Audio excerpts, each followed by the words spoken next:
Bonjour, je suis Béatrice Couéron, je suis professeure et je dirige le programme Enseignement Entreprise. Et j'ai le plaisir aujourd'hui d'ouvrir ce webinaire au cœur de l'entreprise avec le groupe Vinci. Alors, ce temps de formation qui vous est proposé aujourd'hui s'inscrit dans un parcours de formation qui vous est proposé en partenariat avec le ministère de l'Éducation nationale et le CEFPEP.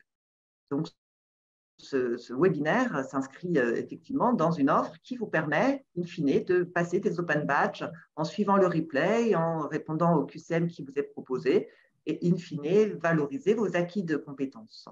Alors, nous allons aujourd'hui échanger avec le groupe Vinci, que je remercie d'avoir accepté notre invitation, et je remercie également très chaleureusement mes deux collègues, Caroline Mateli, qui est professeure de sciences économiques et sociales au lycée Stella de Saint-Leu, de l'Académie de la Réunion, Desroches, qui est IAIPR de sciences et techniques industrielles de l'Académie de Lyon et qui ont accepté de modérer ce webinaire au cœur de l'entreprise. Et un petit message pour les participants. Je vous invite à poser toutes vos questions au fil de l'eau dans le chat. Elles seront posées aux intervenants dans le fil de l'échange. Donc vraiment, allez-y. On est là pour passer 1h30 d'échange et d'interactivité. Donc, nous allons pouvoir maintenant commencer cet échange et je laisse la parole à Caroline et à Didier. Merci. Merci. Merci. Bonjour. Donc, je suis Caroline Mateli et nous allons aujourd'hui écouter comme intervenants Corinne Galichère et Thierry Covello de la société Vinci et je vais les laisser donc se présenter et présenter un petit peu leur parcours. Bonjour à tous, je m'appelle Corinne Galichère, je suis la directrice de l'Académie de Vinci. J'ai un parcours qui a débuté dans des aspects plutôt commerciaux, en tout cas sur une carrière commerciale dans ce que l'on appelle le FMCG, donc tout ce qui est alimentaire pour ma part. Et puis après, je suis rentrée dans le monde de la formation il y a de ça plus d'une quinzaine d'années, où j'ai poursuivi mon cursus pour intégrer le groupe Vinci, d'abord chez Vinci Airport il y a 3 ans, et puis maintenant au niveau de l'académie du groupe Vinci. Voilà. Bonjour, moi je me nomme Thierry Covello, je suis avocat de formation, je suis dans ce groupe depuis un peu plus de 30 ans, où j'ai occupé plusieurs fonctions, j'ai été DRH de pôle d'activité et j'occupe aujourd'hui au niveau corporate, au niveau holding, le poste de directeur du développement RH, de l'inclusion, de la diversité. Et dans ce cadre-là, j'ai l'honneur et l'avantage de travailler avec Corinne. Ça vous suffit comme carte d'identité ou vous voulez qu'on soit plus précis? Non, c'est très bien. Voilà. On va vous laisser faire votre présentation dans un premier temps. Ok, alors je vais partager mon écran. Alors il faut par contre me permettre le partage parce que pour l'instant je ne suis pas nommée comme animatrice. Il faudrait me donner le partage.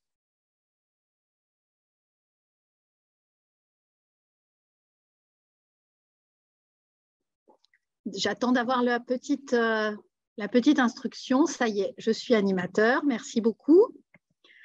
Donc, je vais partager mon écran. Je vais partager également l'audio puisque je vais avoir quelques vidéos à vous montrer. Je remonte, excusez-moi, jusqu'en haut. Est-ce que vous voyez mon écran? Oui. Ok, très bien. Par contre, nous ne vous voyons plus, donc n'hésitez pas à nous interrompre si vous avez des questions. La présentation se déroulera en 3 grandes étapes. La première, on va commencer à vous présenter les activités du groupe Vinci. Nous irons ensuite dans un second temps sur nos enjeux que nous avons résumés en 2 grands volets, que ce soit l'aspect environnemental et l'autre point qui est la féminisation. Et nous terminerons sur tous les aspects de recrutement et donc nos liens avec le monde de l'éducation nationale, le monde étudiant et plus largement sur le monde du marché de l'emploi. Si cela vous convient, je démarre cette première partie. Donc tout d'abord, Vinci est un acteur aujourd'hui mondial des métiers des concessions, de l'énergie et de la construction. Si je devais également le résumer, je dirais que c'est un acteur de la mobilité durable et des villes de demain. Nous travaillons principalement alors les activités, bien entendu, de Vinci sont inscrites dans le long terme. Nous avons deux temps, entre guillemets, dans nos métiers. Le temps long que va être le temps des concessions, je vais y revenir un petit peu plus tard. Il y a un temps qui est un petit peu plus court, qui est celui du monde de la construction. Mais en tout cas, nous avons des infrastructures et nous travaillons sur des infrastructures des fois pendant 40 ans, 50 ans, voire plus, puisque nous en avons qui sont détenus en permanence par le groupe. Nous sommes un groupe international. Cela signifie, comme nous l'avons écrit ici, que c'est un groupe multilocal et multiculturel parce que nous sommes très implantés dans nos territoires et nos entreprises sont implantées localement dans les pays sur lesquels nous opérons. Et puis, notre objectif est un objectif de ce que l'on appelle la performance globale. Bien entendu, nous devons avoir de la performance économique. Nous sommes un acteur privé, donc c'est normal. Mais nous élargissons notre performance à également tout ce qui concerne là où nous opérons sur la partie sociale et sociétale dans les territoires sur lesquels nous opérons.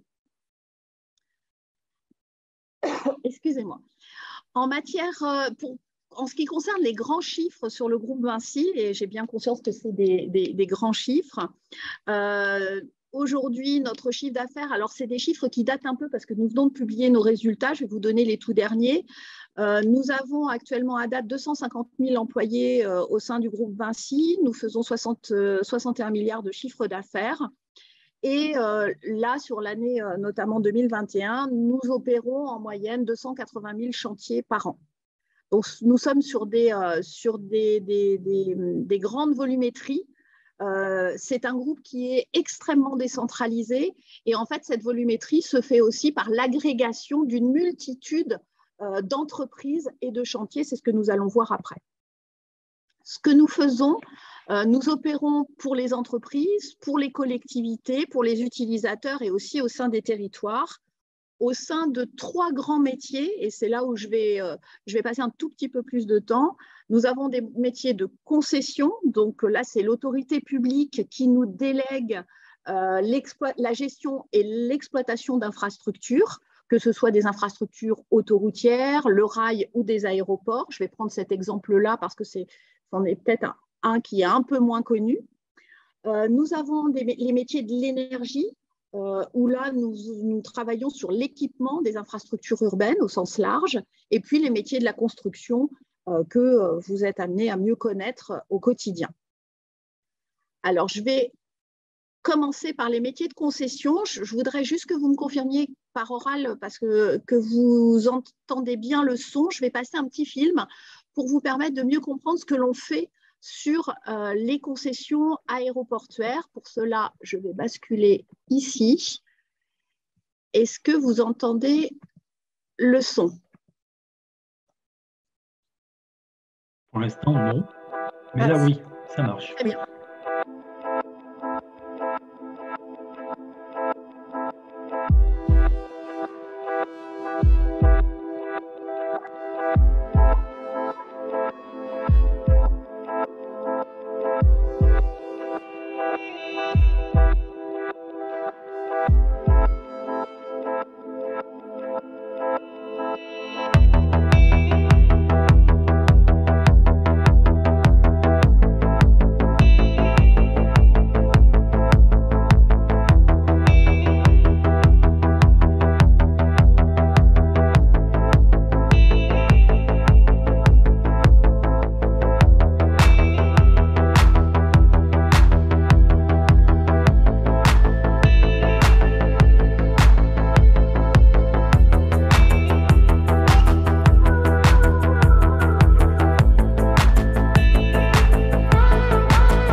Voilà, donc ça, c'est les premiers grands métiers de concession. Si je devais vous donner quelques chiffres, donc dans les concessions, nous avons des concessions d'autoroutes, d'aéroports et d'autres concessions, puisque nous avons également des stades et puis du rail. C'est principalement des concessions que nous avons aussi à l'étranger. Nous avons bien entendu des autoroutes en France qui ne sont pas consolidées ici, mais c'est des activités que nous menons sur l'ensemble des territoires au niveau mondial. Ça, c'est pour la partie des concessions et c'est là où je vous disais qu'on était sur du temps long et ça se répercutera après sur les profils de personnes que nous avons puisque les métiers de concessionnaire sont aussi des métiers sur lesquels nous avons un business model qui s'oriente vers des modèles financiers complexes et que l'on peut après retrouver dans les recrutements que l'on peut faire par la suite. Ensuite, le second grand métier du groupe Vinci concerne l'énergie. Donc, je vais également vous passer une vidéo sur… Alors, par contre, il faut que je puisse voir ça, non. Mais ça me gêne là-haut. Comment je peux faire ça? Ah, je n'avais pas prévu que ça me gênait. C'est pas grave, je vais le faire autrement. OK.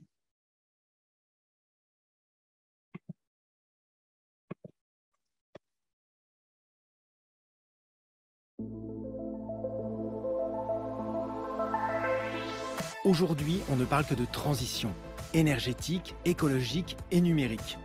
Et on fait bien parce que c'est une urgence concrète et que nous devons réaliser cette transformation ensemble. Ça tombe bien, c'est exactement notre rôle chez Vinci Énergie. Accélérer la transition énergétique et la transformation numérique de nos clients. C'est ce que nous faisons dans les usines, les bâtiments, les villes, les routes. Nous gérons les infrastructures d'énergie, de transport, de communication, les systèmes d'information. Nous donnons vie à ces infrastructures, les rendons plus sûres, plus efficientes et plus respectueuses de l'environnement. Nous le faisons avec des entreprises implantées localement, au cœur des territoires, sur les 5 continents. Alors, quand on parle de transition énergétique, on parle de quoi? Travailler chez Vinci Énergie, c'est par exemple faciliter l'autoconsommation d'énergie renouvelable. C'est rendre possible la route à induction, qui permet de charger les véhicules électriques tout en roulant. C'est aussi concevoir et mettre en place le Green Floor, une dalle béton ventilée qui agit comme un plafond rayonnant pour réduire la consommation énergétique des bâtiments. Dans les transports, nos systèmes récupèrent l'énergie du freinage des tramways pour leur propre propulsion. Ce sont aussi nos équipes qui mettent en place l'éclairage intelligent pour les piétons et les voitures. De même, nous accompagnons la transformation numérique de nos clients pour faciliter la vie des utilisateurs. C'est ce que nous faisons dans la ville, en analysant les données que nous captons, pour rendre la ville plus sûre, plus fluide et plus durable.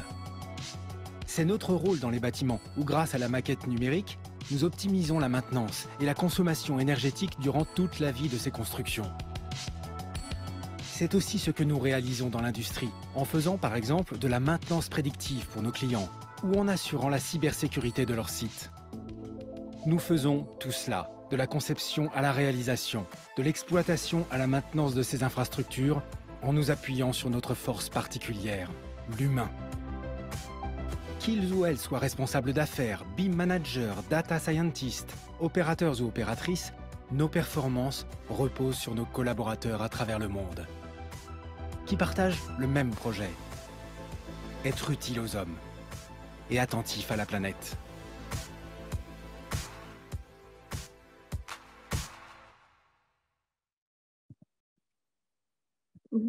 Voilà pour Vinci Énergie. Donc, comme vous l'aurez entendu dans le film, Vinci Énergie est une multitude d'entreprises. Il y en a à date 1800 dans le groupe sous Vinci Énergie. C'est une branche qui est très internationale. Nous sommes présents dans 57 pays qui représentent 85 000 employés. Nous continuons d'augmenter puisque nous continuons notre croissance externe chez Vinci Énergie, pour un chiffre d'affaires autour de 15 milliards d'euros.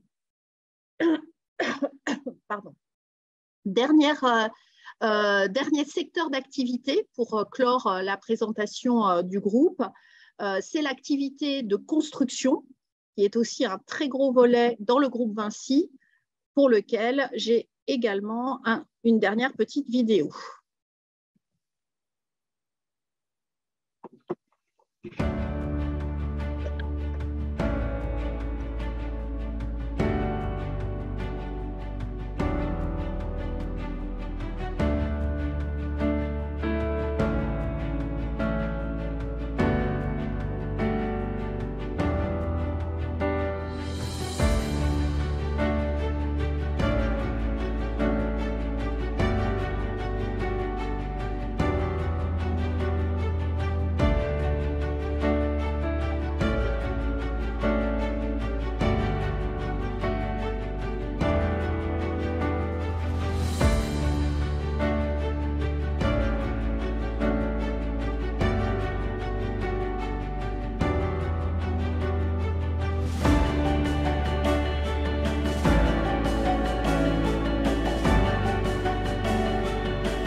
Voilà pour nos trois grands métiers. Donc, sur le dernier que nous venons de voir, pardon, excusez-moi, sur la construction, 1300 entreprises aujourd'hui présentes dans plus d'une centaine de pays, ce qui représente plus de 115 000 salariés.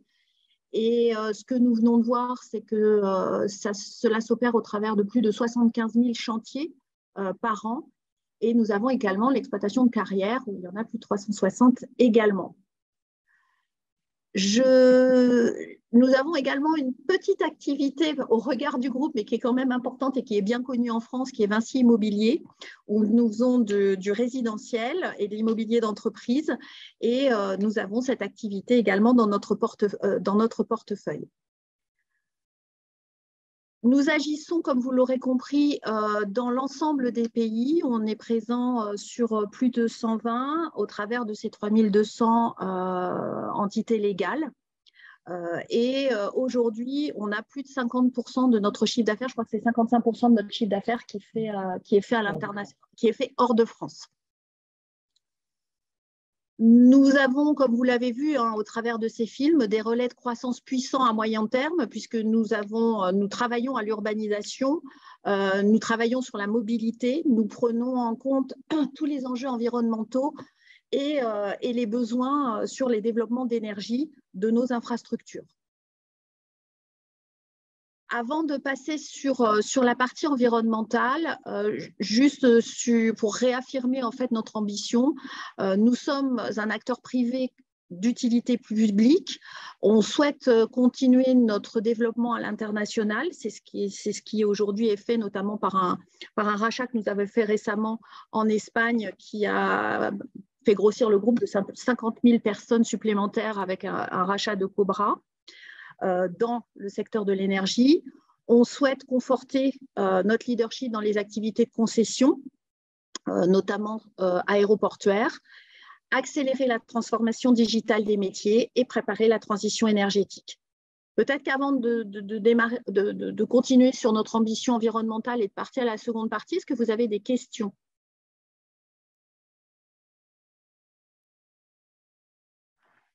Alors pour l'instant, je regarde un peu le chat. On n'a pas de questions des personnes qui nous écoutent actuellement, donc je ne sais pas si c'est le moment de vous exprimer, si vous voulez. Caroline, tu as peut-être des questions particulières à poser?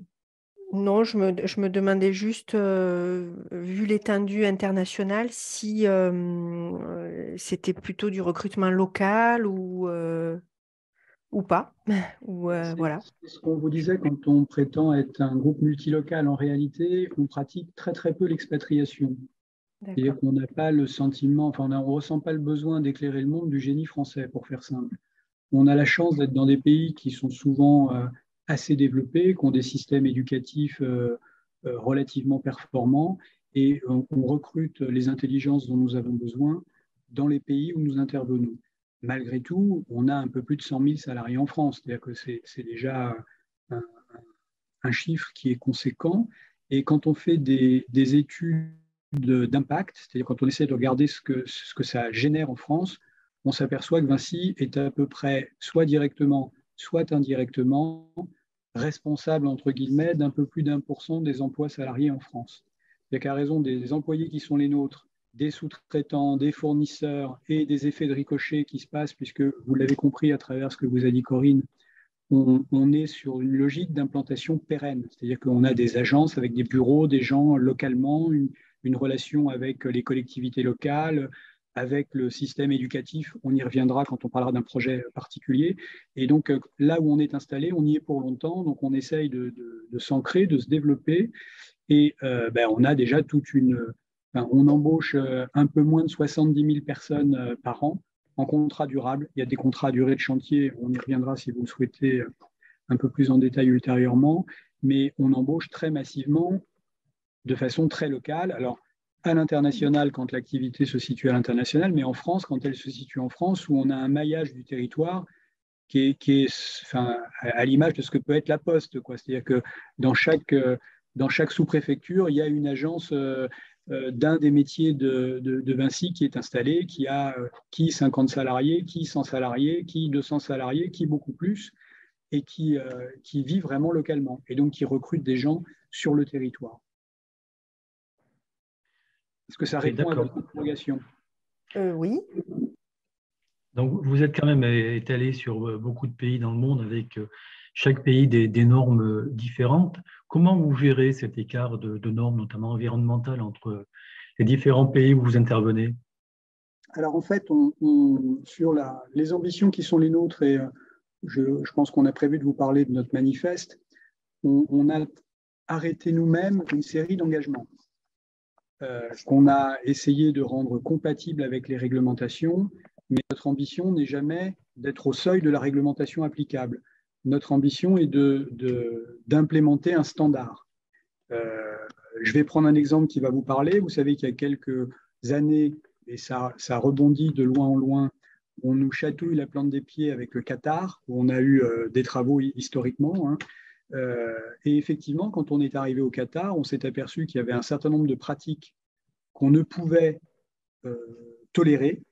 Et donc, on a organisé une mission avec l'OIT, avec des syndicalistes de notre entreprise, pour aller prendre une série d'engagements sur les conditions dans lesquelles nous accueillons, nous logeons et nous employons des travailleurs migrants au Qatar. Et avec l'espoir non pas de simplement correspondre à la réglementation qatari, qui est très largement en deçà de tout ce que vous pouvez imaginer, mais en essayant d'influencer un nouveau repère vers lequel les autres intervenants qui interviennent dans cette zone ont vocation à se rendre. Par exemple, on a interdit la détention des passeports. Par exemple, on a interdit le fait que des officines reçoivent de l'argent pour faciliter le transfert d'un collaborateur, un kidam du Suriname vers le Qatar. Alors, je vais pas.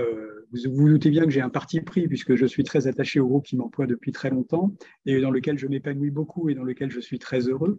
Mais on a les instances judiciaires qui ont été initiées à notre rencontre ont toutes échoué parce que on prétend pas être exemplaire. On est moins bien on traite moins bien au Qatar les salariés que nous les traitons en France. Mais on les traite beaucoup, beaucoup, beaucoup mieux que le standard auquel on est obligé de le faire à raison de la réglementation qatari. Je vais prendre un autre exemple.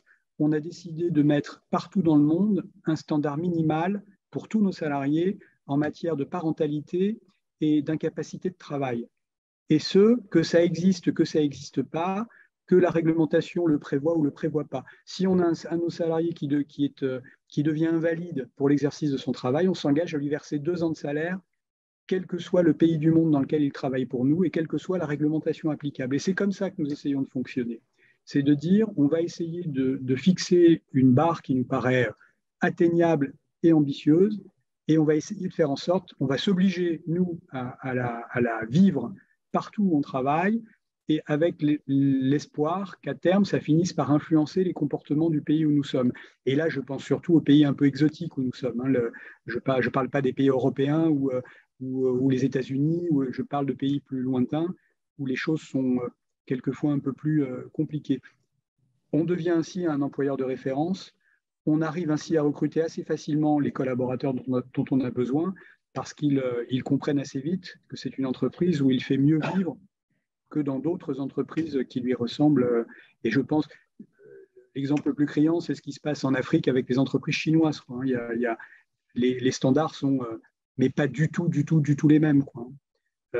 Et on n'a pas de problème pour recruter des gens en Afrique parce qu'ils, sans qu'on touche à la perfection, je ne suis pas excessivement empathique, mais on a quand même un truc qui tient la route. Voilà.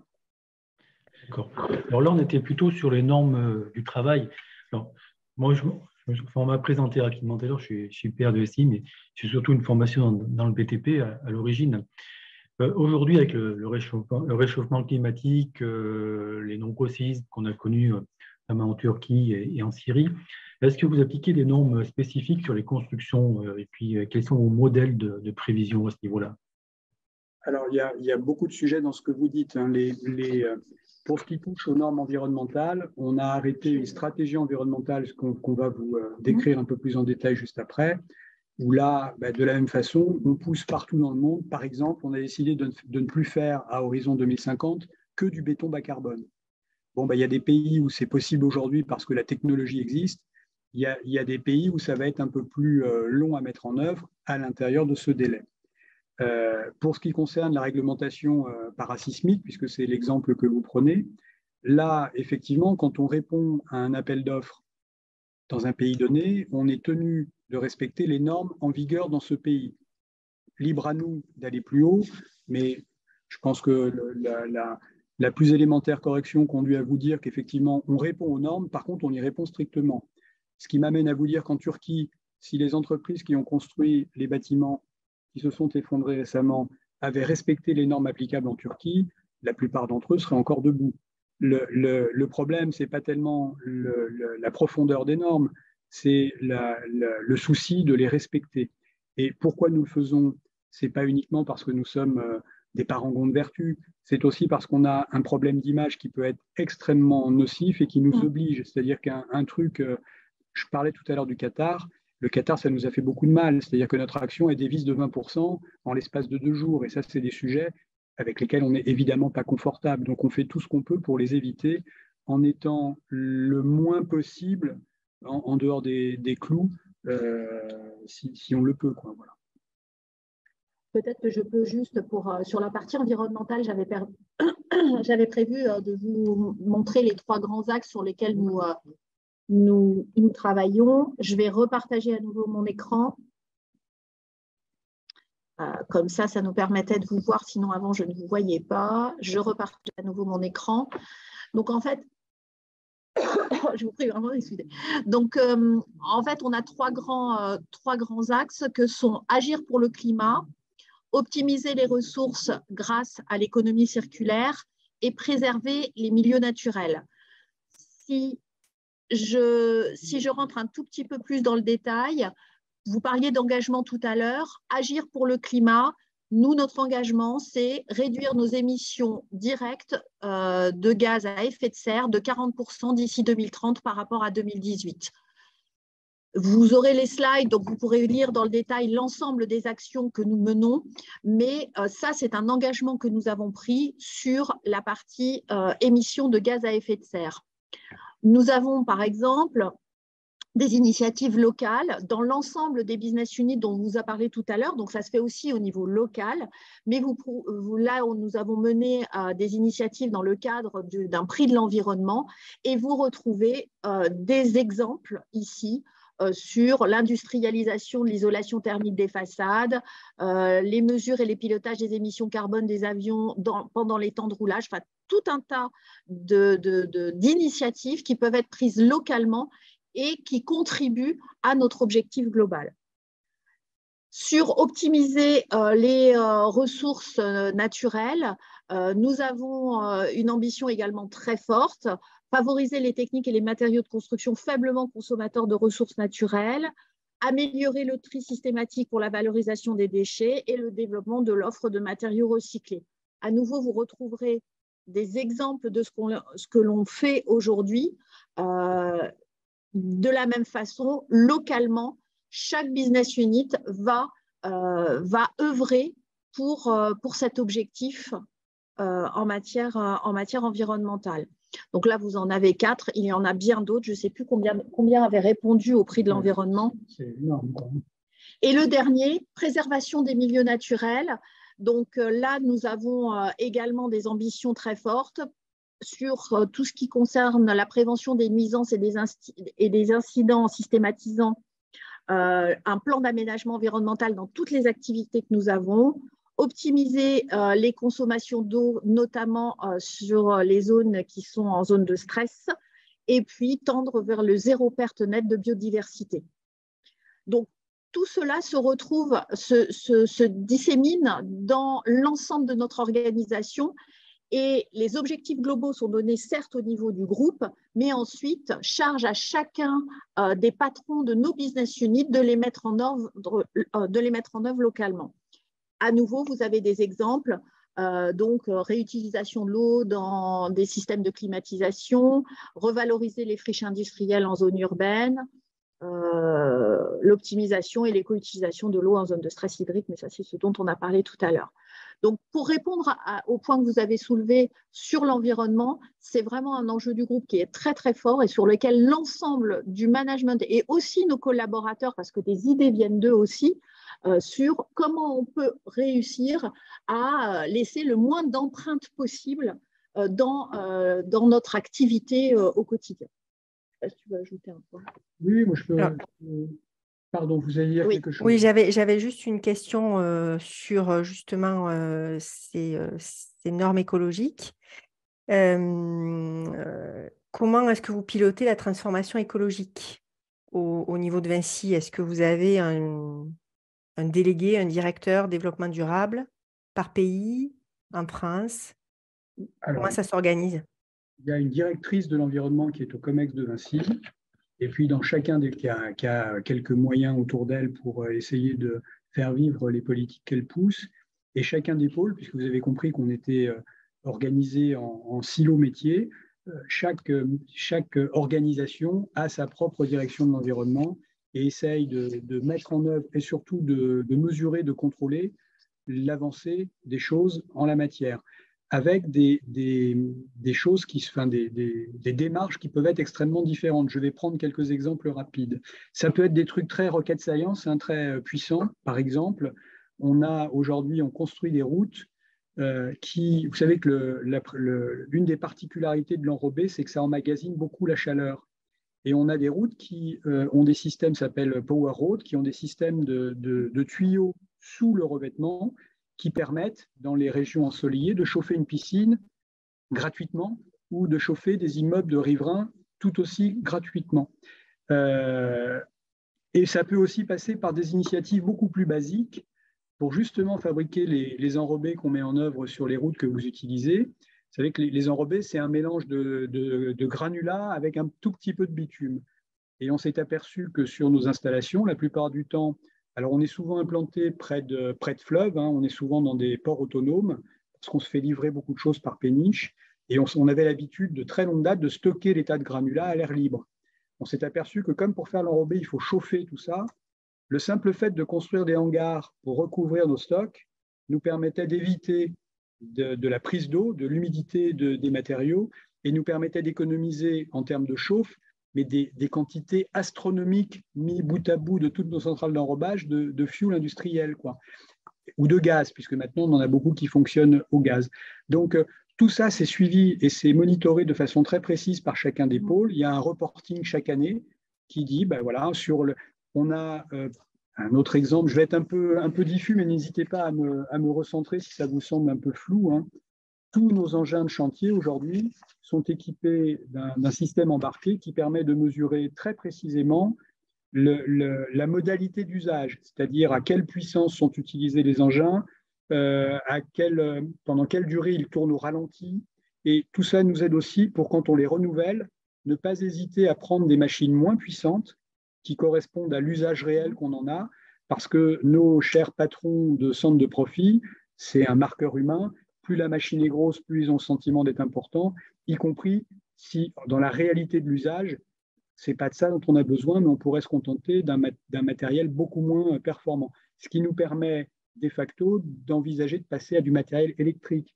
On commence à avoir aujourd'hui toute une série de matériel de terrassement qui fonctionnent à l'électricité. Parce que justement, en monitorant au plus près les conditions réelles d'usage de nos matériels, on s'est aperçu que la plupart du temps, la réalité de l'utilisation permettait d'être bien en deçà au niveau de la puissance nominale des outillages que nous utilisons. Il y a un reporting très précis là-dessus.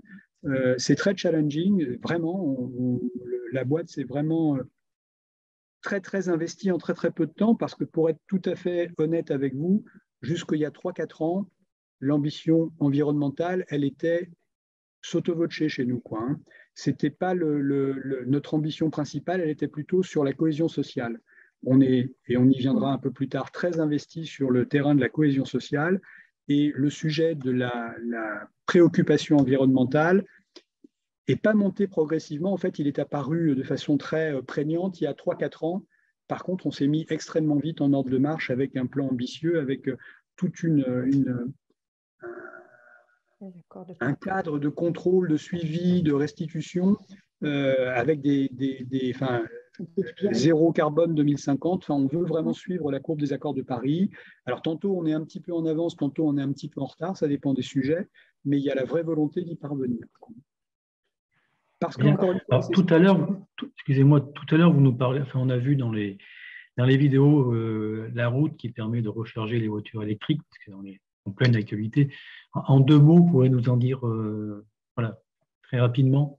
Alors là, je vais essayer, mais je vous l'ai dit en préambule, ma formation de base, c'est avocat. Donc, je peux être amené à en parler très correctement, mais le fond de sauce, ce n'est pas forcément là, quoi. C'est ça que… Bon. En fait, ce sont des routes dans lesquelles il y a un rail d'électricité qui circule, et il faut par contre que les véhicules soient équipés d'un dispositif particulier qui fait qu'un peu à l'image d'un tramway, si vous voulez, pour faire simple, avec un peu plus de liberté dans le mouvement, le simple fait de rouler sur cette route permet à la batterie de se recharger. Ça s'appelle la route à induction. Aujourd'hui, ça fonctionne, hein. Il y a le problème de la mise à l'échelle, c'est un problème d'investissement. C'est-à-dire que la plupart des routes qui existent n'embarquent pas ce dispositif, et que pour l'instant, on est plus à l'aise avec des campagnes fortes d'équipement de nos aires d'autoroute, par exemple de bornes à recharge rapide, que d'aller refaire des chaussées pour rajouter ce rail d'induction. Ça se fera au fil de l'eau, mais la technologie est au point. C'est fonctionnel. Très bien. Caroline ? Non, j'avais des questions évidemment sur la cohésion sociale, mais je vais peut-être vous laisser présenter d'abord et pas aller trop vite. Donc voilà. Là, de toute façon, on a un peu clos la partie qui parlait beaucoup de Vinci et notre présentation sur nos activités. Je vais juste repartager mon écran pour parler de notre ambition de féminisation. Est-ce que vous voyez à nouveau mon écran? Oui. OK. Très bien. Aujourd'hui, donc, nous avons, alors, du fait que nous soyons une entreprise du bâtiment, nous avons une ambition très forte également sur la féminisation de nos effectifs. Sans rien vous cacher, nous partons de loin. Et donc, nous avons pour ambition, et c'est ce que je vous ai noté sur la gauche, la Horizon 2030, donc c'est notre plan 30-30-30, à savoir avoir 30% de femmes en position managériale et 30% de femmes dans les instances dirigeantes du groupe à horizon 2030. Donc ça, c'est une ambition très très forte qui est menée par notre directrice des ressources humaines aujourd'hui dans le groupe, que nous portons à tous les niveaux, encore une fois, des organisations de Vinci. Et pour réussir cette ambition-là, bien entendu, il ne suffit pas de le décréter, c'est que nous devons travailler sur toutes les strates aujourd'hui de la féminisation, que ce soit au niveau de l'orientation des jeunes filles, donc ça, après, je vais laisser Thierry en parler, que ce soit après dans le recrutement de ces jeunes femmes et dans le développement de ces jeunes femmes au sein de notre organisation pour qu'on puisse les retrouver justement dans les instances managériales et les instances représentatives. Donc ça, c'est aussi de la même façon que nous avons des objectifs en matière d'environnement très forts, sur cette partie féminisation, c'est également un point très, très important pour nous. Mais là, je peux te laisser. Pour compléter, ce qu'il faut que vous ayez présent à l'esprit, c'est qu'en 2015, on avait 15% de femmes dans notre management. Aujourd'hui, à fin 2022, on est presque à 22%. En réalité, on est même à presque 30% en France. Par contre, à l'international, on a des situations très hétérogènes et en plus pas très intuitives. C'est-à-dire que souvent, le taux de managers femmes est beaucoup plus important dans des pays où on pourrait penser de prime abord que ça serait plus compliqué. Je veux parler de l'Afrique, je veux parler de l'Amérique du Sud. Et inversement, des pays où on aurait imaginé volontiers que les choses étaient plus simples, où c'est vraiment très en deçà. L'Allemagne, la Pologne, c'est moins surprenant, la République tchèque, les États-Unis, qui nous font une moyenne totale à 22%. L'ambition, c'est de passer à 30% en moyenne dans les 8 ans qui viennent. On a, en l'espace de 5-6 ans, on est passé de 15% à 22%. Donc, on pense vraiment c'est aussi une question de volonté, d'affichage, d'ambition et de petits coups de canif dans le dos, là où ça ne veut pas tout à fait avancer suffisamment vite. De la même façon, pour les femmes qui occupent des postes au sein de nos comités de direction, c'est une décision, on a pris une première décision en 2018 avec le COMEX de Vinci. À l'époque, on avait 8% de femmes qui étaient dans nos comités de direction et on a dit qu'il faut doubler ce chiffre avant fin 2022. Et à fin 2022, on est à 17,6%. Une ambition upgradée pour être à 30% en 2030. Et la grosse satisfaction qu'on en a retirée, c'est que ça s'est fait de façon relativement saine. C'est-à-dire qu'ils ne sont pas mis à mettre, chaque organisation de pilotage d'une entité ne s'est pas mis à promouvoir des femmes qui occupaient des responsabilités non essentielles, je vais le dire comme ça, histoire de féminiser un peu artificiellement le taux de l'instance dirigeante. Ils ont vraiment eu à cœur de promouvoir des femmes qui occupent des postes, non seulement des responsabilités visibles, mais en plus des postes essentiels au bon fonctionnement de la boutique. C'est-à-dire qu'on n'a pas mis la responsable des services généraux, je pense l'exemple un peu stupide, mais pour illustrer mon propos, c'est vraiment une directrice opérationnelle qui occupe le poste et qui l'occupe pleinement. D'accord. Et alors, je rebondis sur ce que vous venez de dire sur la féminisation. Donc, vous parlez d'objectifs, des objectifs partiellement atteints, visiblement. Mais quelles sont vos actions concrètement? Donc, en fait, vous avez, si j'ai bien compris, c'est interne? Alors, il y a plein de choses. Je vais vous en citer quelques-unes, mais c'est évidemment beaucoup plus vaste que ça. En fait, on a on décide déjà d'intervenir le plus en amont possible. Donc, on s'est accoquiné avec une association qui s'appelle Elle Bouge, dont vous avez peut-être déjà entendu parler, qu'on loge dans nos locaux. Moi, je suis au conseil d'administration. On s'est vraiment impliqué dans cette association.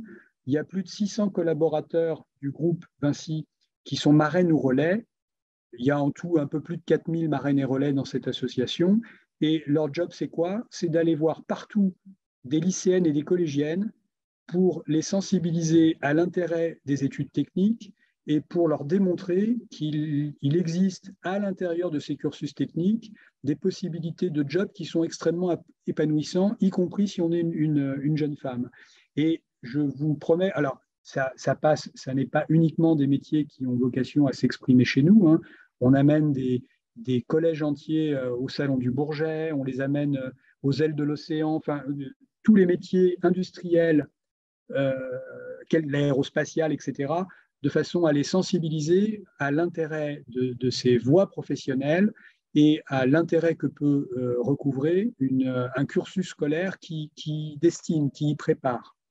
Et ça, pour tout niveau de formation, dès l'instant qu'on est du bac jusqu'au bac plus 5 pour celles qui se projettent de cette façon. Ça, c'est le travail amont. C'est le travail amont parce que la réalité de l'entreprise, c'est qu'on recrute beaucoup d'ingénieurs, que dans les écoles d'ingénieurs, en principe, en moyenne, le taux de féminisation est de l'ordre de 25%, de façon en général. Il y en a qui sont un peu mieux, d'autres un peu moins bien, mais retenez cette moyenne pour les besoins de l'exercice. Et comme aujourd'hui, 25% des recrutements d'ingénieurs qu'on fait sont des femmes, on voit bien si on n'essaye pas d'influencer l'amont, on va être face à un plafond de verre, c'est-à-dire qu'on ne pourra pas recruter beaucoup plus de femmes que la quote-part qui est présente dans les entités.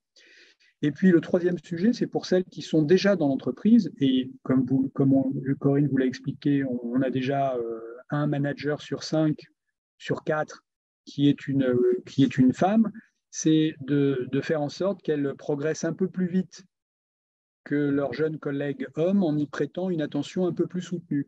Et ça passe par ce qu'on appelle on appelle ça des people review, mais en réalité, ce sont des revues de personnel où on passe les collaborateurs un à un pour voir un peu comment on les projette à 3-5 ans. Et dès l'instant que c'est une jeune femme, on a une attention plus soutenue parce qu'on voudrait vraiment parvenir à non pas être dans la mixité qui est, je vous le rappelle, de 40-60, mais de s'en approcher le plus possible. Donc, par exemple, quand il y a une promotion avec un poste à pourvoir, on oblige les gens à avoir dans la shortlist un profil féminin. Et on s'est aperçu que ça nous permettait de rendre visibles des profils qui ne l'étaient pas, par atavisme, par habitude, par réflexe. Et c'est comme ça qu'on progresse et que pour l'instant, on a réussi à progresser de façon extrêmement sensible. Alors, il y a d'autres choses.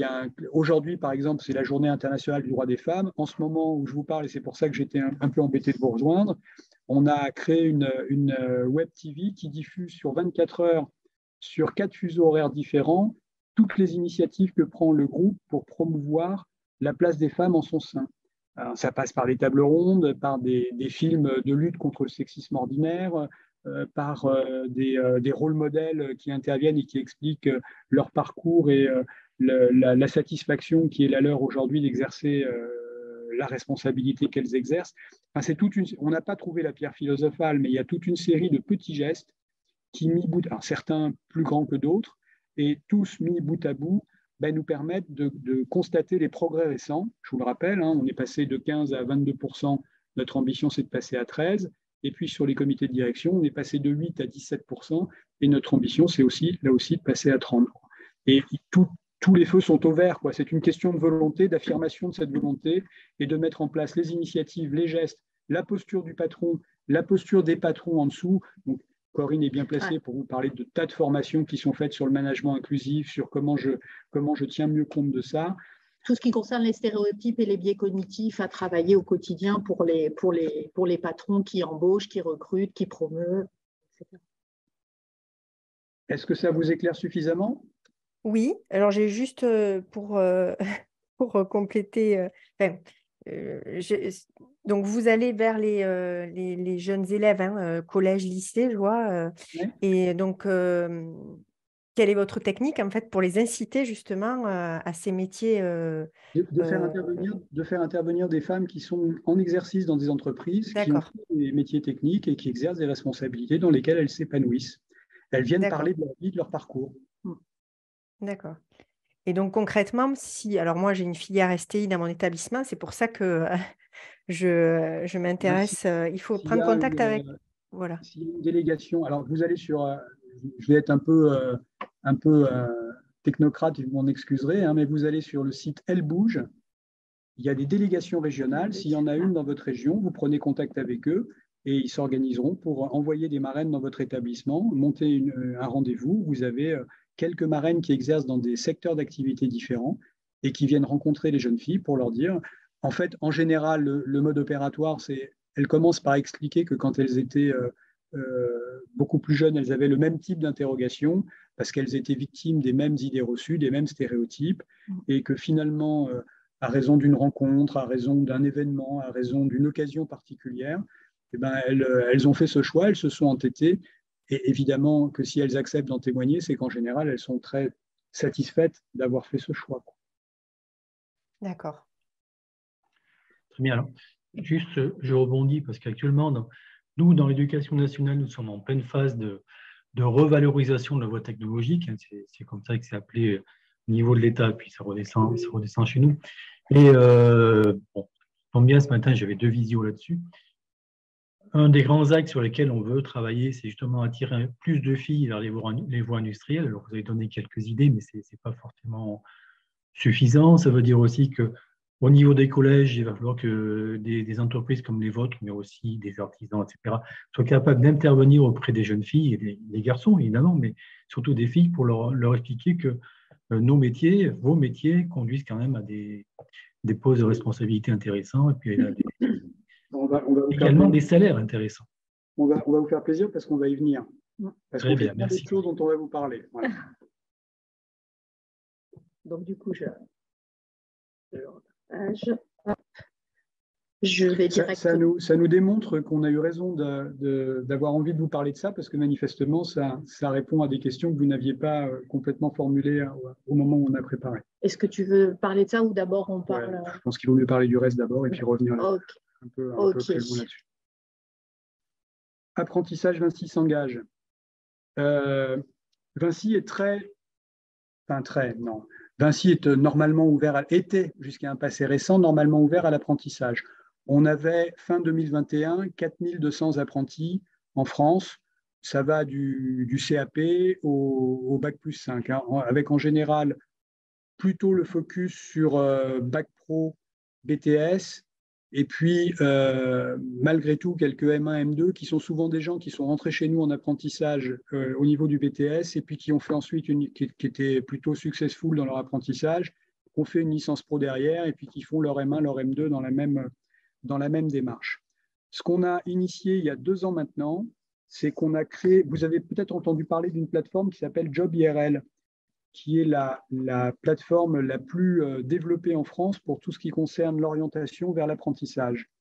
Et on a ouvert un espace sur cette plateforme qui s'appelle Apprentissage Vinci s'engage, où en fait on triangule plusieurs choses. Déjà, on publie toutes les offres de contrats d'apprentissage qu'on propose. Et ça se fait par le jeune recherche par secteur géographique. Ça triangule avec l'un des 400 établissements scolaires qu'on a référencés parce qu'on a un rapport fréquent avec eux, à savoir qu'on leur donne de la taxe d'apprentissage, on sait que les locaux sont de bonne aloi, que le matériel, quand il y a besoin de matériel, est plutôt au goût du jour, etc. Et puis, donc, on met en relation le lycée professionnel ou l'établissement scolaire qui prépare à cette formation, on met en regard l'offre d'emploi d'une entité Vinci qui se trouve sur le bassin géographique et on fait passer un test psycho à tous ces gamins. Alors, un test psycho qui n'a pas d'intérêt pour nous, mais qui par contre pour eux permet lors de l'entretien d'embauche ou de l'entretien de prise de contact d'être plus à même de mettre en valeur leurs atouts, leurs caractéristiques, le fait qu'ils aiment bien la vie d'équipe, le fait qu'au contraire, ils aiment bien être sur un sujet, le fait que c'est un truc, c'est pas c'est pas une analyse extrêmement approfondie, mais c'est quand même quelque chose qui a du sens et qui les conforte et qui les rassure et qui permet surtout de nourrir la conversation qu'ils auront avec le patron de l'établissement qui va éventuellement les accueillir au moment où ils se verront. C'est-à-dire que lui, le dit patron, il aura la même chose entre ses mains et ça facilitera un peu l'échange et la cristallisation du choix d'accueillir le jeune. Et puis pour le jeune, la réaffirmation du fait que c'est bien le job qu'il veut faire. Cette plateforme, elle existe depuis 1 an. Elle est doublée par 7 forums physiques qu'on tient dans toute la France. Alors, généralement, c'est le jeudi, le vendredi et le samedi. Le dernier, il y en avait un à Lyon, pas la semaine dernière, la semaine d'avant, il y a 10 jours. Il y a eu plus de 1000 personnes qui sont venues. Et souvent, ce qui est très troublant, et notamment le samedi, c'est qu'on reçoit les enfants avec leurs parents qui viennent se renseigner, voir c'est quoi. Et effectivement, on discute des salaires, des perspectives, de ce que ça veut dire concrètement. Il y a des alumni qui sont présents, d'anciens alternants qui aujourd'hui exercent. Il y a des patrons d'établissements qui renseignent, etc. Avec, dès ce stade, la volonté très, très affirmée d'être le plus précis possible. Parce qu'en fait, notre ambition, quand on accueille un alternant, c'est que ça se transforme en relation durable. C'est-à-dire qu'ils se sentent chez nous bien à un point tel qu'ils envisagent d'y rester. Depuis la mise en place de cette plateforme et de ces forums physiques, on est passé, donc je vous le rappelle, 4200 apprentis fin 2021. Fin 2022, on en avait plus de 5200. C'est-à-dire qu'on a accru de 20% le nombre d'apprentis qu'on accueille en l'espace d'une année, à raison du fait qu'on s'est vraiment affiché comme étant très ouvert à cet accueil et qu'on a mis en place quelques outils simples et adaptés qui permettent non pas d'éveiller des ambitions, mais plutôt d'en faciliter la réalisation. Voilà. On vous dira juste après ce qu'on essaye de faire pour éveiller des ambitions. Mais là, on est vraiment sur le terrain une fois que j'ai un peu envie de ça, comment je fais pour vérifier les hypothèses que je formulais a priori et comment j'ai accès à des éléments qui me permettent de me faciliter un peu les choses et de les comprendre plus vite et mieux. Ça appelle des commentaires ou on poursuit ?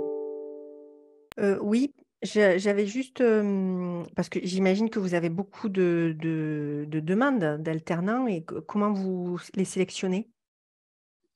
En fait, c'est comme une embauche classique, c'est-à-dire qu'une fois qu'on a une offre d'accueil d'un alternant et qu'on a si plusieurs alternants se sont positionnés sur cette offre, ils sont reçus par un RH ou le chef d'établissement, ou les deux, ça dépend, et il va choisir celui qui lui paraît le plus à même d'être un alternant qui va au bout de son alternance, quoi. C'est pas différent d'un entretien de recrutement classique, si vous voulez. D'où l'intérêt de leur faire passer un petit test psycho avant pour les y préparer, pour qu'ils viennent. Alors, c'est pas un entretien de recrutement littéral, parce qu'on a, surtout quand c'est des jeunes qui se positionnent sur un CAP, bon, la nature de l'échange ne peut pas être le même. Mais in fine, quand on choisit entre plusieurs candidats, le choix porte sur celui qui nous paraît le plus adapté, quoi, hein, le plus propice à aller au bout de son apprentissage et à obtenir son diplôme, etc. etc. Et vous vous basez sur quel type de compétences pour savoir si… Ça dépend des jobs qui sont offerts. Ça dépend si c'est un job où il va avoir besoin de travailler en équipe. Ça va dépendre du fait de savoir si c'est un job où il est plus dans un bureau d'études, où c'est plus il est sur une table à dessin, où il est dans un atelier de mécanique. Enfin, il y a autant de jobs. Moi, je ne fais pas de distinguo avec un recrutement classique, si vous voulez. Selon qu'on recrute un chef de chantier ou une chargée de formation, les qualités qu'on recherche chez cette personne ne sont pas les mêmes. Et on applique la même démarche, un petit peu arasée, un petit peu simplifiée, quand on cherche à sélectionner un alternant. D'accord. Enfin, en général, au jour d'aujourd'hui, je vous rassure, hein, quand on a une offre d'alternance, on n'a pas 50 candidats. Hein. Ah. Il y en a pas suffisamment toujours. Hein. Un de nos problèmes, d'ailleurs, c'est d'avoir suffisamment de candidatures pour pouvoir vraiment organiser une sélection entre guillemets. D'accord. Il faut que vous ayez en tête, Merci. et j'arrête là parce que je vois ma collègue qui s'impatiente, c'est qu'à peu près 20% des contrats d'alternance qu'on signe ne vont pas au bout. C'est-à-dire que le jeune arrête en cours de route parce que ça ne lui plaît pas, parce que le tuteur n'était pas suffisamment attentif et disponible, parce que le métier ou la façon dont il se réalise chez nous n'est pas conforme à ce qu'il imaginait, etc. Et c'est ce pourcentage aussi qu'on aimerait réduire, en ayant idéalement un potentiel de choix plus élevé. Ouais, Alors, d'accord. nous avons le même problème que vous, puisque vos alternances sont aussi quelque part un petit peu chez nous, soit pour la formation, soit pour les examens. Et nous avons le même problème, c'est-à-dire faire en sorte que de plus en plus de jeunes puissent aller vers nos métiers, vers vos métiers, mais également que lorsqu'ils sont rentrés dans la formation, ils y restent. Et là, c'est un très gros problème que nous n'arrivons pas forcément à résoudre au quotidien. Mais je pense que on y viendra quand on parlera de Give Me Five, mais c'est en additionnant les initiatives qu'on pourra in fine espérer améliorer un peu cette via ferrata. Chaque moment, chaque étape, le geste, l'info, le machin, qui nourrit une réflexion et qui permet in fine de faire un choix un peu plus sécure, même s'il y a forcément une part d'incertitude, mais un peu plus sécure que ce qui peut être fait jusqu'à présent, quoi. Et j'ai juste une question, justement, face à cette pénurie, est-ce que vous avez des initiatives pour l'attractivité du métier On va vous parler de Give Me Five. Ah, d'accord. Alors, Give Me Five, alors je vais être un tout petit peu long parce que c'est un projet qui me tient beaucoup à cœur. Give Me Five, c'est un engagement qu'on a pris en fin 2018 qui consiste à travailler avec 10 académies en France qui sont celles qui concentrent le plus grand nombre de collèges classés en zone REP et REP+. Et chaque année, sur ces 10 territoires, on accueille dans chacun de ces territoires 500 collégiens en stage découverte d'une semaine. Mais je vais vous dire ensuite en quoi consiste ce stage et vous verrez qu'il est très différent du stage classique. Sur ces mêmes territoires, mettre en place avec un tissu d'associations un suivi scolaire qui est soit en amont, soit en aval du stage découverte pour continuer à travailler le sujet. Sur chacun de ces territoires, réserver 10% des stages de césure qu'on propose à des élèves qui sont passés dans Give Me Five, que ce soit un stage obligatoire pour un BTS, pour un bac pro, pour un CAP, etc., ou pour une école d'ingénieurs. Sur chacun de ces territoires, sensibiliser les élèves qu'on a reçus dans Give Me Five justement à l'intérêt d'aller au salon apprentissage Vinci s'engage si ils ont une réflexion qui tourne autour d'un parcours en apprentissage. Si c'est le cas, on les accueille bien volontiers et on facilite leur venue. Et puis en dernier ressort sur ces 10 territoires, on organise une plateforme de professionnalisation où en fait on recrute des gens qui sont vraiment dans le dur, qui sont passés à travers de toutes les mailles du filet. On les recrute pendant 6 mois et on les met 3 mois en formation pour qu'ils aient tout le petit nécessaire de formation minimale de base afin de pouvoir nourrir un projet professionnel à peu près solide, quoi. Donc, l'habilitation électrique, le CLEA, etc. Et pendant ces 6 mois, en général, ils sont sur un chantier d'insertion où ils réhabilitent des algécos pour une association. Et on en fait une dizaine par an. Voilà. Ils sont évidemment payés. Ils sont payés par l'entreprise pendant cette durée. Ils sont formés avec les moyens pédagogiques de l'entreprise ou de partenaires type AFPA, mais le plus souvent, ça se passe même dans nos centres de formation, de façon à pouvoir dire, je prends un collégien sur un territoire, je l'accueille en stage découverte et je vous en parle juste après, je lui réserve un stage, je mets en place avec l'aide du collège concerné un lien avec des assos qui vont enfoncer le clou des vertus du stage. Je leur permets d'aller au salon de l'apprentissage qui est près de chez eux et in fine, j'organise une passerelle pour ceux qui n'arrivent pas à s'en sortir, qui n'ont pas trouvé leur voie malgré tout ça. Ce stage découverte, et c'est là-dessus que je voulais attirer votre attention, alors c'est pas rien, hein, sur l'année scolaire, la dernière année scolaire, on a accueilli 5062 gamins. Cette année, sur l'année scolaire en cours, on a plus de 9000 gamins qui sont programmés entre ce qui est déjà fait et ce qui reste à faire jusqu'au mois de juin prochain. En gros, on a un accord avec une académie qui sollicite les collèges qui sont éligibles, et dans chacun de ces collèges, sur la semaine qui est déterminée, on envoie un quart chaque matin récupérer ou des classes entières ou des demi-classes. Et chaque jour de la semaine, on les amène sur un site différent de l'entreprise. Ils font une fois sur un site de la construction, une fois sur un site de l'énergie, une fois sur un site des concessions, une fois ils vont visiter un chantier un peu emblématique qui est dans le coin. Bref, chaque jour, un endroit. Le matin, on commence par leur présenter l'activité. S'ils sont sur un site construction, bah on leur dit ce qu'est la construction en France, ce que ça représente, ce que ça recouvre, ce que ça veut dire. Et puis juste après, on organise des tables rondes de discussion qui sont des tables rondes tournantes où ils rencontrent 4 à 5 personnes qui exercent un métier au sein de cette division, en prenant grand soin d'avoir des gens qui ont eu des parcours d'excellence, mais également des gens qui ont eu un parcours très chaotique. C'est-à-dire qu'il y a des gens qui sont compagnons sur un chantier, qui ont été, je dis n'importe quoi, vigiles avant, enfin, qui ont quitté le système scolaire assez tôt, etc. Et puis, ils vont également pouvoir discuter avec un ou une jeune ingénieure qui a eu un parcours beaucoup plus linéaire et sans aucun accroc. Et ils parlent de tout à ce moment-là. C'est-à-dire qu'ils discutent de c'est quoi ton métier, c'est quoi ta journée, c'est quoi ton salaire, c'est quoi ton histoire, c'est quoi tes études, etc.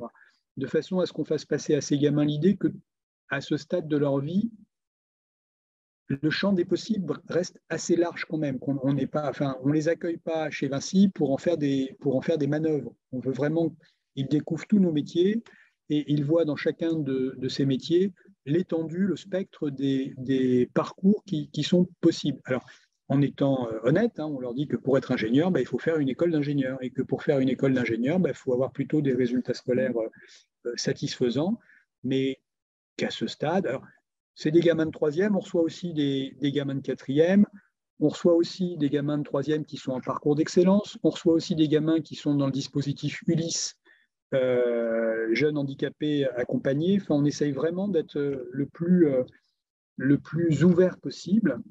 Le midi, je ne résiste pas à ce plaisir parce que le midi, on leur sert un repas qu'on fait préparer par une entreprise adaptée.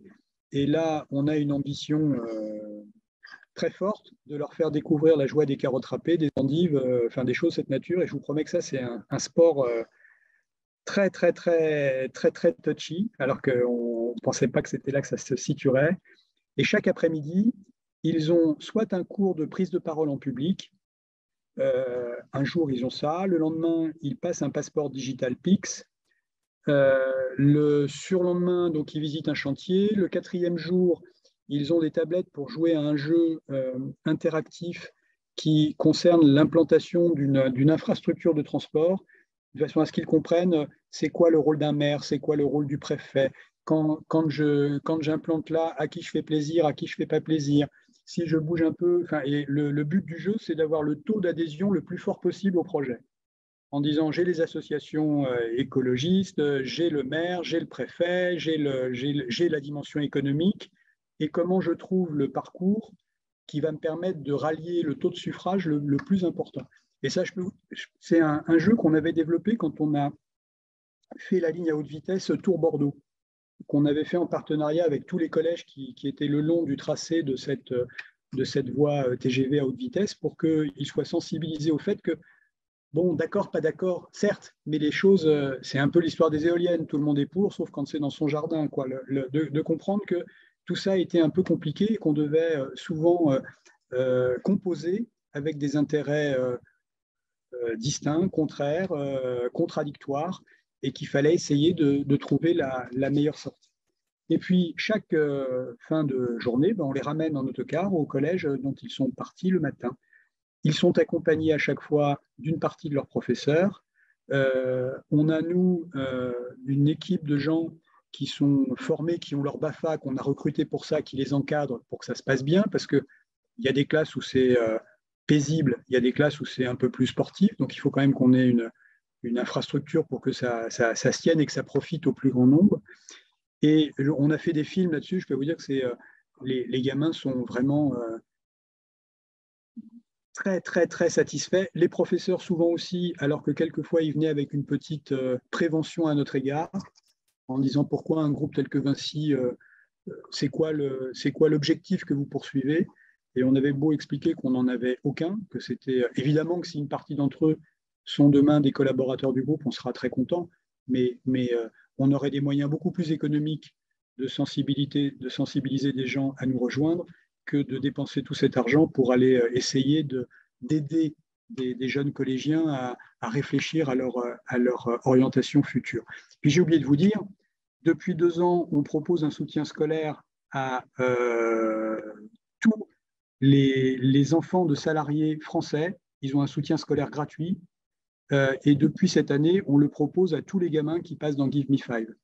C'est-à-dire qu'à la fin du stage, ils ont, s'ils le souhaitent, il n'y a aucune obligation, mais la possibilité d'avoir pour 1 an un abonnement à Prof Express qui permet d'avoir en ligne un professeur de l'éducation nationale tous les jours de la semaine entre 17 et 20 heures pour l'aider à faire ses devoirs ou pour l'aider à comprendre un exercice, outre l'accès à des ressources de cours, de corrigés, d'annales d'examen, etc., etc., etc. Et alors, nous, moi, ça améliore la qualité de mon sommeil. Chaque fois que j'y vais, ça me fait du bien à l'âme. Les collaborateurs du groupe qui sont impliqués, et il y en a beaucoup, puisque comme on en fait dans beaucoup d'endroits, c'est beaucoup de gens différents qui participent, je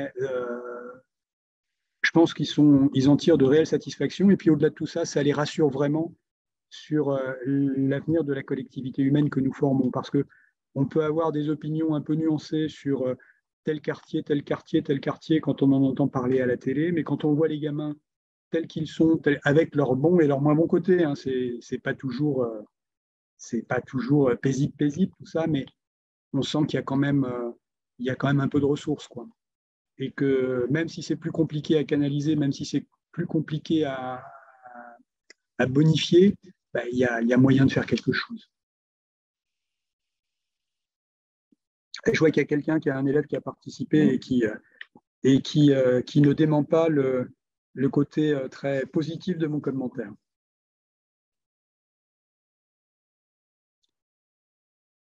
Donc, pour pouvoir justement vivre cette merveilleuse expérience, il faut que l'académie soit partenaire, si j'ai bien compris. En fait, il faut que vous ayez notre cible privilégiée.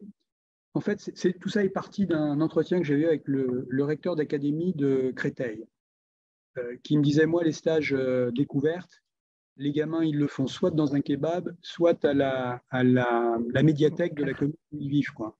Il m'avait dit, c'est pas possible, c'est insupportable. Et donc, on a imaginé, alors, encore une fois, moi j'ai eu des difficultés au début avec des recteurs. Hein, pourquoi vous faites ça? C'est pas. Je me souviens, j'ai dû aller au ministère de l'Éducation pour qu'ils apostillent le contenu du stage découverte, parce qu'il était différent du stage découverte classique, et qu'un stage de cette nature soit identifié comme étant un stage découverte classique.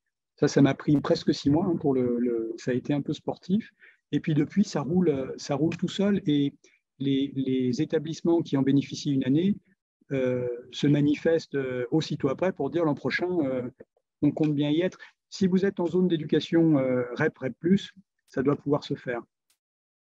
C'est ceux qu'on essaye d'aider en priorité. Les autres, en principe, ont un peu plus de facilité pour trouver leur stage, et un stage un peu éclairant pour eux. D'accord, merci. Et vous en avez mis en place sur Lyon ou pas? Parce que ça ne me dit rien du tout. Bien sûr, il y en a eu sur Lyon, il y en a chaque année sur Lyon. Bon, il faut que je suive de plus près alors. Et de mémoire, c'était des collèges qui étaient sur Villeurbanne, il n'y avait pas de collège lyonnais, c'était des collèges de la périphérie. La périphérie, oui, tout à fait. Si, mais il y en a eu plusieurs. Et ils ont été à Gerland, et ils ont passé un après-midi à Gerland. Ils ont été dans plusieurs. En fait, on fait en gros Lille, Paris, Nantes, Lyon, Marseille, Toulouse, Bordeaux, enfin, c'est les grosses capitales régionales, quoi, qui est souvent la périphérie, la première couronne de ces villes. D'accord. Il nous reste un petit quart d'heure, on continue? Alors, je reviens. Après, c'était plutôt le manifeste. Je vais repartager mon partage.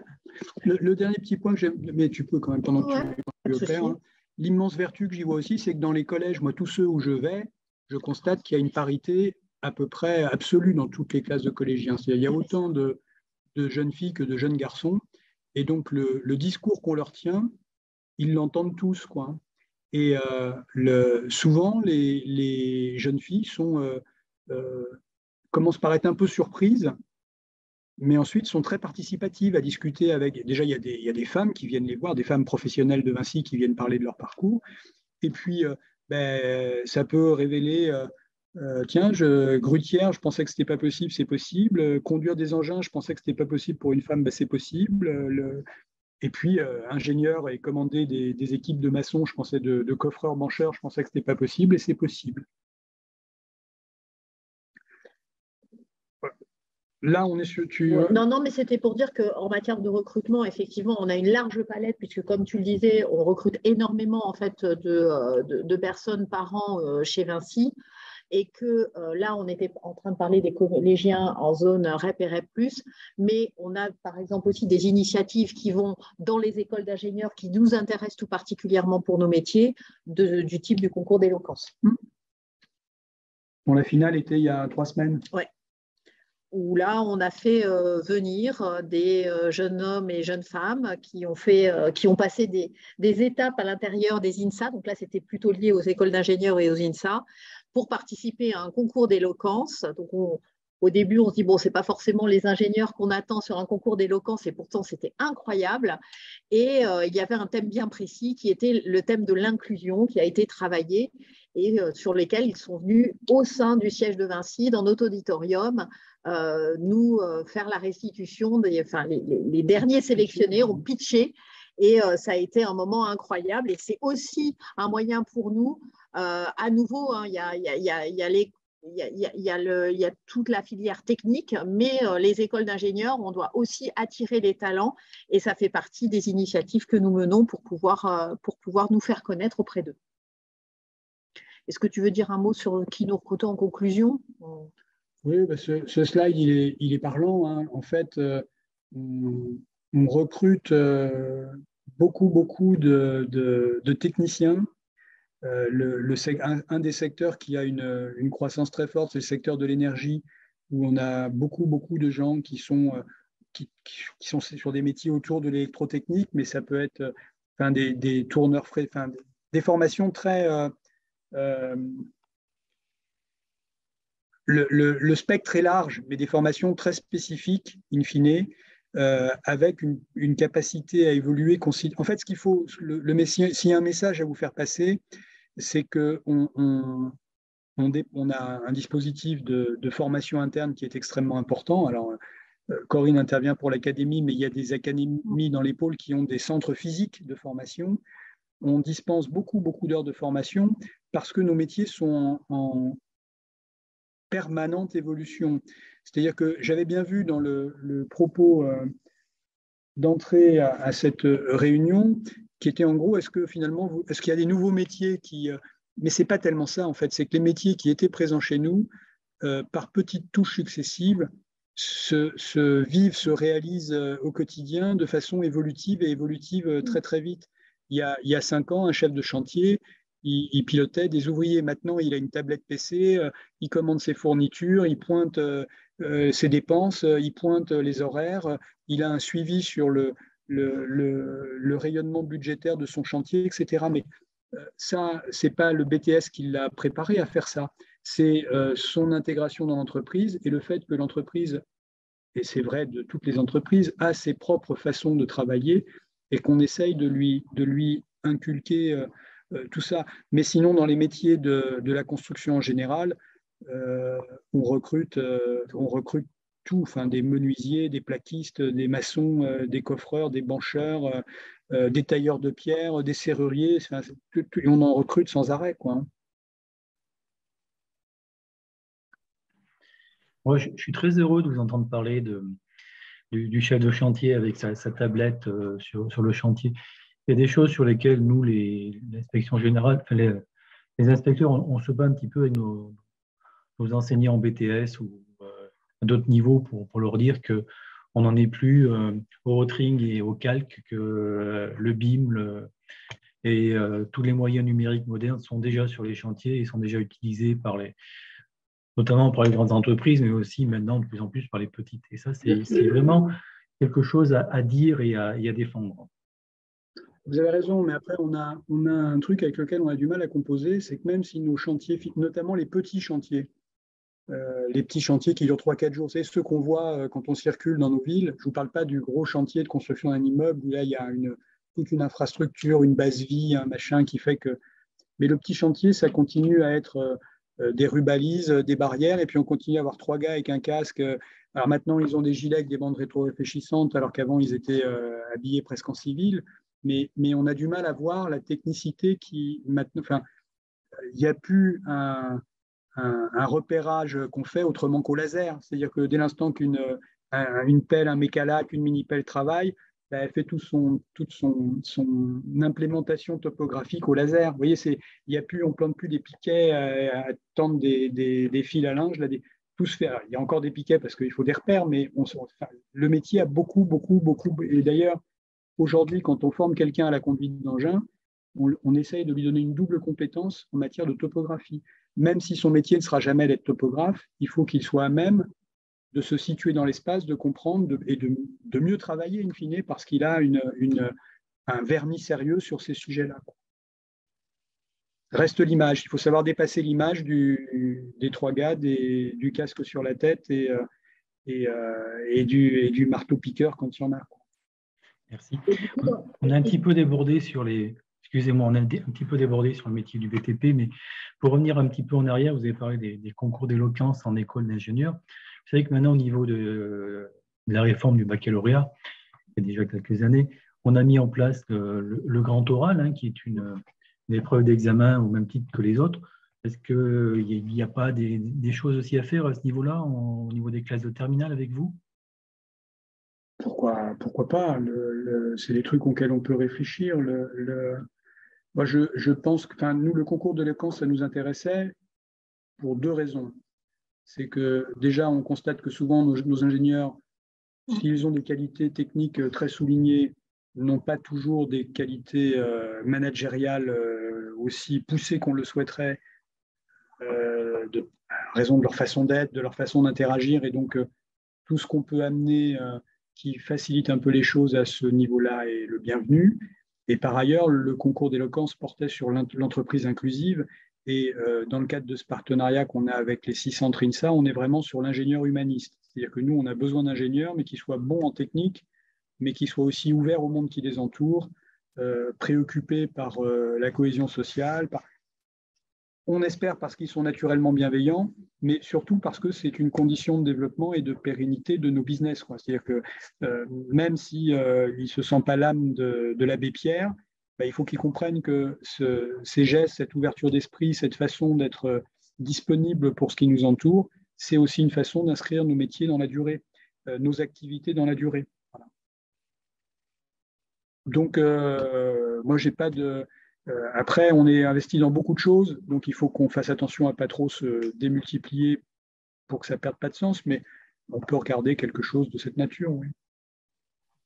Très bien. Il nous reste 5 minutes pour conclure, Madame Galichère.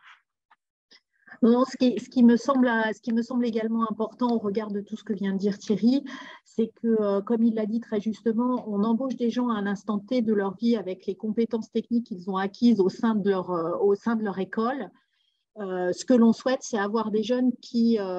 on le dit pour les adultes qui sont aussi nos employés, nos collaborateurs qui sont chez nous, mais on va continuer d'apprendre. Et il faut apprendre à apprendre, c'est essentiel aujourd'hui parce que, comme on le disait, les métiers évoluent. Il y a un métier qui va avoir plus de robotisation qu'il ne l'avait par le passé. Donc, les gens vont devoir changer, apprendre de nouvelles choses. Et donc, en fait, avoir cette capacité également pour nos jeunes d'être dans une démarche d'apprentissage continu, ce n'est pas quelque chose qui va s'arrêter après l'école, c'est quelque chose qui va continuer dans l'entreprise. Et il ne faut pas qu'ils s'imaginent que ça y est, c'est fait, j'ai fini. Non, en fait, le monde d'aujourd'hui va les obliger à continuer d'apprendre et les entreprises vont être là pour les accompagner. Et ça, c'est un vrai message aussi qu'on a besoin de passer ensemble parce que le monde évolue très vite et que la typologie de nos collaborateurs aussi, et que pour ce que l'on souhaite avoir, donc l'employabilité durable et le fait de garder en fait tous ces gens-là dans l'entreprise, c'est un état d'esprit qui n'est pas que lié aux compétences techniques qu'ils acquièrent. Il y a ça, et puis on est aussi, on reste, même si c'est moins vrai que dans le passé, un peu attentif à ce qu'on avait coutume d'appeler l'ascenseur social, c'est-à-dire que pour nous, l'idéal, c'est quelqu'un qui rentre compagnon, puisse finir chef d'équipe ou chef de chantier, que quelqu'un qui rentre chef d'équipe ou chef de chantier puisse devenir conducteur de travaux, et qu'un ingénieur travaux qui fait office de conducteur de travaux puisse devenir chef d'agence, directeur régional, etc. Parce que c'est comme ça qu'on aura des gens attachés à l'entreprise, des gens engagés, des gens toniques, des gens dynamiques. Voilà. Ça reste quelque chose qui est très présent dans une partie de nos activités, même si c'est moins vrai qu'avant, puisqu'on recrute de plus en plus de BTS. Enfin, c'est des formations qui n'existaient pas par le passé, donc qui étaient moins… Moi, je me souviens d'une époque où il y avait des classes de BTS où il y avait 7 élèves en BTS-TP. Il y a 20 ans, enfin, ça n'intéressait personne, quoi. Et c'est toujours le cas. Hein. Aujourd'hui, ça s'est un petit peu amélioré quand même. Ça dépend où, mais des fois, on a du mal à remplir les BTS, y compris en apprentissage. Alors que moi, j'ai un de mes garçons qui a fait son BTS en alternance, qui a fait une licence pro derrière et qui est aujourd'hui conducteur de travaux et qui est irradié de bonheur au quotidien, quoi. Parce qu'il fait ce qu'il aime, c'est tout bête. Tout à fait. Je ne sais pas où on en est au niveau du temps, Béatrice. Écoutez, voilà, je réapparais, donc le temps nous indique que nous allons bientôt devoir nous quitter, mais c'était vraiment passionnant. Je trouve que vous avez permis, grâce à ces échanges, de couvrir un large spectre tout en étant très illustratif. Donc, je crois qu'en fait, on sort de cette 1h30 d'échange ensemble avec plein d'idées de sollicitations, d'organisation, de choses à faire ensemble. Ça montre le plaisir et l'utilité de faire ces webinaires au cœur de l'entreprise.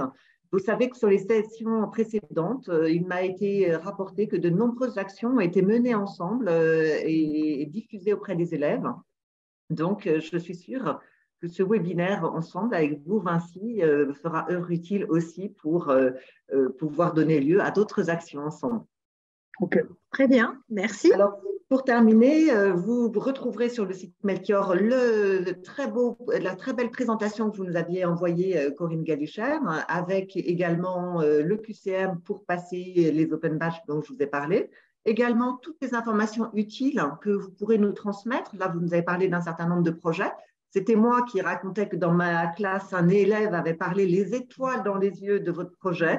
Et toute la classe l'avait écouté ébahie. Donc, vous voyez, je peux témoigner en tant que professeur de l'impact que vous avez au quotidien auprès de ces élèves et que je retrouve en classe préparatoire parce que cet élève est maintenant dans ma classe. Vous voyez. Et donc, pour conclure, je vous donne maintenant rendez-vous le 22 mars prochain avec le groupe Sodexo. Nous aurons le plaisir d'accueillir Nathalie Bellon, qui est la fille du fondateur Pierre Bellon, pour parler de Sodexo, et Boris Pinco qui l'accompagnera dans ces échanges à deux voix. Merci beaucoup aussi à nos deux modérateurs qui ont fait ça de main de maître, Corinne et Didier. Vraiment, ça a permis de rendre les échanges extrêmement vivants. Merci beaucoup. Merci. Et donc, merci.